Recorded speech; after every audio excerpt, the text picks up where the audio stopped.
नमस्कार, आप देख रहे हैं स्पेशल कवरेज न्यूज और मैं हूं आपके साथ अरुण मिश्रा। संसद का शीतकालीन सत्र चल रहा है और ऐसे में सांसद लगातार जनता के मुद्दे संसद में उठा रहे हैं। कल वंदे मातरम पर चर्चा थी।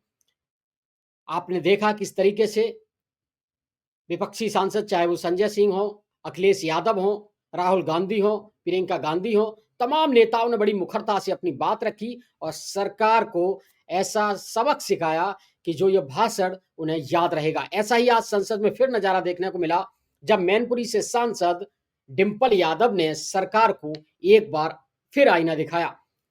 डिंपल यादव ने लोकसभा में चुनाव आयोग और बीजेपी को जमकर लताड़ लगाई है। जी हाँ, वो मैं आपको पूरा वीडियो भी दिखाऊंगा और उनका बयान भी सुनाऊंगा। आप देखेंगे किस तरीके से डिंपल यादव ने आज संसद में चुनाव आयोग की धज्जियां उड़ा दी हैं। लोकसभा में डिंपल यादव ने कहा है कि चुनाव आयोग सरकार के लिए खुलकर काम कर रहा है, इसका व्यवहार पक्षपातपूर्ण रहा है। ये हमने उत्तर प्रदेश में हुए उपचुनाव में लगातार देखा है। उन्होंने यह भी कहा एसआईआर की जो प्रक्रिया है इसके नाम पर एनआरसी कानून लागू किया जा रहा है।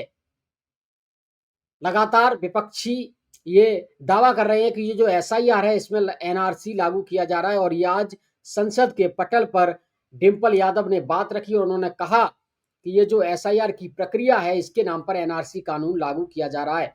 यह कदम नागरिकता और संवैधानिक नैतिकता की बुनियाद पर सीधा निशाना है। डिंपल यादव ने कहा कि एसआईआर के नाम पर देश भर में जो एनआरसी किया जा रहा है एक ऐसी संस्था के जरिए नागरिकता का अधिकार मांगा जा रहा है जिसको कानूनन वो हक नहीं है। यूपी में बूथ लेवल ऑफिसर यानी बीएलओ का कोई प्रशिक्षण नहीं किया गया। यूपी में 10 बीएलओ ने आत्महत्या की है। उन्होंने बीएलओ की आत्महत्या का मुद्दा भी संसद में उठाया। उन्होंने साफ कहा चुनाव आयोग पक्षपातपूर्ण काम कर रहा है। चुनाव आयोग को समय समय पर मतदाता सूची से पुनरीक्षण का अधिकार है। चुनाव आयोग हर साल एनुअल समरी रिवीजन यानी एएसआर करवाता है। चुनाव आयोग ने 80 लाख वोटर्स के नाम काटे लेकिन आज तक साफ नहीं हुआ कि 80 लाख लोग कौन थे। चुनाव आयोग पर डिंपल यादव ने करारा हमला बोला है। पहले मैं आपको डिंपल यादव का वो पूरा बयान सुनवाता हूं जिसमें उन्होंने बीजेपी सरकार को और चुनाव आयोग को जमकर लताड़ लगाई है। धन्यवाद अध्यक्ष महोदय। धन्यवाद अध्यक्ष। Please sit down. Khan ji please sit down. धन्यवाद अध्यक्ष महोदय। लोकतंत्र के महत्वपूर्ण विषय पर बोलने का जो आपने समय दिया, जहां हम आज चुनाव सुधारों पर चर्चा कर रहे हैं। इनको बोलने दो, प्लीज लिसन टू हर। चुनाव आयोग एक संवैधानिक ढांचा है जिसे निष्पक्ष तरीके से काम करना चाहिए, लेकिन हाल में देखने को मिला है कि ये चुनाव आयोग पूरी तरह सरकार के इशारे में काम कर रहा है, या यूँ कहें कि पूरी तरह समर्पित होकर सरकार के लिए काम कर रहा है। हमने उत्तर प्रदेश के उपचुनावों में देखा है कि किस तरह वोटों की धांधली हुई, कि किस तरह बीजेपी ने मनमानी करी और लगातार चुनाव आयोग को शिकायत करने के बावजूद भी चुनाव आयोग ने कोई भी एक्शन नहीं लिया। और इसी के साथ यह भी देखने को मिला कि पुलिस खुद सादे कपड़े पहनकर वोट डालती नजर आई बूथ के अंदर, लेकिन चुनाव आयोग ने कोई भी अधिकारियों के खिलाफ कार्रवाई नहीं करी। सीसी फुटेज की जब मांग करी गई चुनाव आयोग से, तो चुनाव आयोग ने सीसी फुटेज तो नहीं दिए। इसी के साथ एक ऐसा कानून लेके आई है जहां पे कहा गया है कि 45 दिन के अंदर सीसी फुटेज हटा दिए जाएंगे। चुनाव आयोग पूरी तरह से पूर्ण तरीके से पक्षपाती स्वरूप में नजर आ रहा है। और ये हम इसलिए भी कहना चाहेंगे कि चुनाव आयोग का जो ये स्वरूप बदला है वह इसीलिए बदला है जब से चीफ जस्टिस ऑफ इंडिया को हटाकर यूनियन मिनिस्टर को अपॉइंटमेंट ऑफ इलेक्शन कमीशन में लगाया गया है। तो कहीं ना कहीं जो बिल पास हुआ दिसंबर 2023 में, जहाँ पे absolute legal immunity for any action by the election commission, इसके साथ साथ protection from accountability and scrutiny, जो इस तरह का सुरक्षा कवच एक चुनाव आयोग को दिया गया, इस वजह से चुनाव आयोग पूर्ण तरीके से समर्पित होकर सरकार के लिए काम कर रहा है। जो एसआईआर की जो प्रक्रिया है स्पेशल इंटेंसिव रिवीजन, यह रिवीजन के नाम पर नागरिकता कानून लागू किया जा रहा है। रिवीजन के नाम पर अध्यक्ष जी, चुनाव आयोग द्वारा प्रशासनिक निष्पक्षता के नाम पर किया जा रहा यह कार्य हमारी नागरिकता, लोकतंत्र और संवैधानिक नैतिकता की बुनियाद पर सीधा निशाना है। जहां चुनाव आयोग को समय समय पर मतदाता सूचियों के पुनरीक्षण का अधिकार है और वह ये निरीक्षण करता भी है एनुअल समरी रिवीजन ASR के द्वारा, वहीं इस SAR की अभूतपूर्व बात यह है कि एक ऐसी संस्था द्वारा नागरिकता का प्रमाण फिर से मांगा जा रहा है जिसे कानूनन इसका अधिकार प्राप्त ही नहीं है।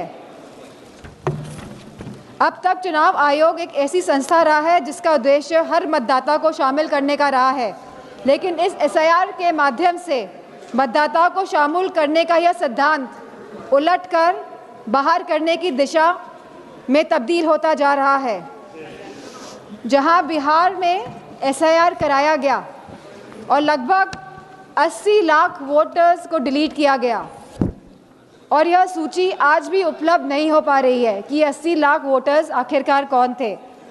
वहीं SIR के बाद भी अंतिम मतदाता सूची में लगभग 14 लाख से अधिक डुप्लीकेट वोटर्स पाए गए और इसमें भी लगभग 3.5 मतदाताओं के दोनों वोटर ID कार्ड पर एक ही विवरण दर्ज कराया गया है। अब ये SIR की प्रक्रिया उत्तर प्रदेश में भी चल रही है, जहां BLO को कोई भी प्रशिक्षण नहीं दिया गया है, जहां लगभग 10 से ज़्यादा BLO ने काम के बोझ की वजह से आत्महत्या करी है और वेस्ट बंगाल में भी लगभग 20 BLO ने आत्महत्या करी है। तो कहीं ना कहीं जहां इन BLO को प्रशिक्षण नहीं दिया जा रहा है और जिस तरह से ये SIR की प्रक्रिया को अंजाम दिया जा रहा है, कहीं ना कहीं ये वोट काटने वाली प्रक्रिया साबित होती जा रही है। तो हमारी मांग है कि जिस तरह सत्ता पक्ष के लोग कहते हैं कि हम बिहार का चुनाव जीते, तो अगर आप वाकई में चुनाव लड़ रहे हैं और जीत रहे हैं, तो हमारी ये मांग है कि आप CGI को वापस अपॉइंटमेंट कमेटी में इंडक्ट करें और जो आपने सुरक्षा कवच इलेक्शन कमीशन को दिया हुआ है, आप इस सुरक्षा कवच को भी हटाएं।